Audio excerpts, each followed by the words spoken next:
नमस्कार, आप देख रहे हैं राजधानी न्यूज। मैं हूं जूही और आइए सबसे पहले नजर डालते हैं अब तक की सबसे बड़ी खबर पर। शरीर पर होने वाले सफेद दाग को विटिलिगो या ल्यूकोडर्मा भी कहते हैं। यह ऑटो इम्यून डिजीज है। यह एक स्किन रोग है। इसे लेकर लोगों में जागरूकता लाने के लिए हर साल 25 जून को विश्व विटिलिगो दिवस मनाया जाता है। इसका उद्देश्य विटिलिगो के बारे में लोगों को जागरूक करना है। इस महत्वपूर्ण दिवस पर जमशेदपुर के जाने माने चर्म रोग विशेषज्ञ डॉक्टर आर कुमार कहते हैं कि यह एक प्रकार का त्वचा विकार है जिसे ल्यूकोडर्मा के नाम से भी जाना जाता है। साथ ही इसे सफेद दाग भी कहते हैं। यह एक ऐसा ऑटो इम्यून डिजीज है जिससे व्यक्ति की रोग प्रतिरोधक क्षमता उसकी त्वचा को नुकसान पहुंचाने लगती है। यह शरीर की इम्यून सिस्टम की कार्यप्रणाली में होने वाली गड़बड़ी की वजह से होता है। सफेद दाग न तो छुआछूत है और ना ही कुछ रोग। यह सिर्फ और सिर्फ त्वचा विकार है। ऐसी स्थिति में त्वचा की रंगत निर्धारित करने वाली मेलानोसाइट नामक सेल्स धीरे धीरे नष्ट होने लगते हैं और नतीजा यह होता है कि त्वचा पर सफेद धब्बे नजर आने लगते हैं। नमस्कार, मेरा नाम डॉक्टर आर कुमार है। मैं जमशेदपुर में एक स्किन स्पेशलिस्ट हूँ।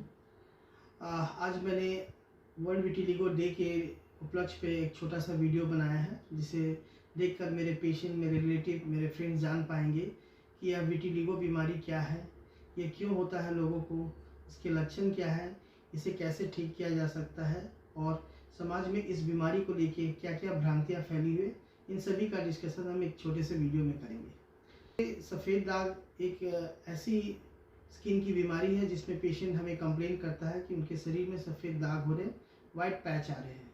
तो मैं बताना चाहूँगा कि विटिलिगो या सफ़ेद दाग एक ऑटोइम्यून बीमारी है जिसमें पेशेंट का रोग से लड़ने की क्षमता जो होती है, इम्यूनिटी ख़राब होने लगती है, जिसकी वजह से शरीर में जो हमारा रंग बनता है मेलानोसाइट, वो डिस्टर्ब हो जाता है और वो धीरे धीरे नष्ट होने लगता है, जिसकी वजह से हमारे स्किन में सफ़ेद दाग देखने लगते हैं।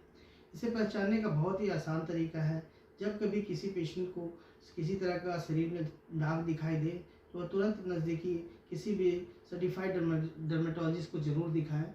एक कहावत भी है कि हर दाग सफ़ेद दाग नहीं होता है, इसे वही पहचान सकता है जो एक अच्छा स्किन स्पेशलिस्ट है। इसलिए मेरी सलाह रहेगी, प्लीज़ आप अपने स्किन स्पेशलिस्ट को ही दिखाएं, किसी और नॉन स्पेशलिस्ट के पास ना जाएं। दूसरी बात, इसे पहचानने के लिए ना किसी इंस्ट्रूमेंट की ज़रूरत है, ना किसी जांच की ज़रूरत है, ना स्किन बायोप्सी की ज़रूरत है। इसे सामान्यतः किसी भी तरह का स्किन में दाग हो, खासकर सफ़ेद हो या बोलते हैं मिल्की वाइट की तरह हो, तो उसे हम समझ लेते हैं ये सफ़ेद दाग है। अब हम आते हैं इसके बारे में, ये भ्रांतियाँ समाज में क्या क्या फैल रखा है। सफ़ेद दाग के बारे में कहा जाता है कि यह लाइलाज है। ये सरासर गलत है। इसका इलाज बहुत ही आसान तरीके से हम कर सकते हैं। और दूसरी बात, यह छुआछूत की भी बीमारी नहीं है। इसके ऐसे पेशेंट के साथ ये भेदभाव होता है कि अरे इसे इस बीमारी होगी तो इसके साथ ना उठना है, ना बैठना है, ना सोना है। आप उनके साथ पूरा जीवन व्यतीत कर सकते हैं। ये किसी तरह का संक्रमण की बीमारी नहीं है। कुछ और बात है जो समाज में लोग कहते हैं, जैसे कि आपको खट्टा खाने से बीमारी बढ़ता है, दूध के साथ मछली अगर खा लिया तो बढ़ जाएगा।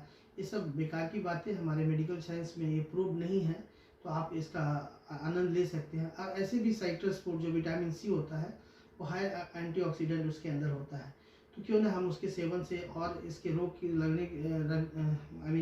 लड़ने की जो क्षमता है उसको और हम ठीक कर सकते हैं। अब हम आते हैं इसके इलाज के बारे में। तो इसका इलाज बहुत ही आसान है। जब किसी पेशेंट के शरीर पे सिंगल एक दाग हो तो उसे हम टॉपिकल या सिस्टमिक ड्रग देके भी ठीक कर सकते हैं। जब यह दाग बढ़ने लग जाए, मान लो 2 से 3 हो जाए, 4 हो जाए, 5 हो जाए, ऐसे केसेस में हम लोग फोटोथेरापी एडवाइस करते हैं या लेज़र की एडवाइस देते हैं। और किसी पेशेंट में अगर मान लीजिए कि वो दाग 1 से 2 साल तक वैसा ही है, कुछ भी नहीं हो रहा, ऐसे कंडीशन में हम उसको सर्जरी की सलाह देते हैं। तो आज वर्ल्ड विटिलिगो डे की तरफ से, डे के दिन मेरी तरफ से यह मैसेज है कि कुछ सफ़ेद दाग लाइलाज नहीं है, या छुआछूत की बीमारी नहीं है। ऐसे पेशेंट के साथ भेदभाव ना करें और उनके इस बीमारी के बारे में जब किसी परिवार में किसी को भी हो तो तुरंत उन्हें सलाह दें कि किसी स्किन स्पेशलिस्ट को दिखाएं। Thank you. अब तक के लिए बस इतना ही। दिन भर की तमाम खबरों के लिए आप इसी तरह हमारे साथ बने रहें और हमारे चैनल को लाइक और सब्सक्राइब करना ना भूलें।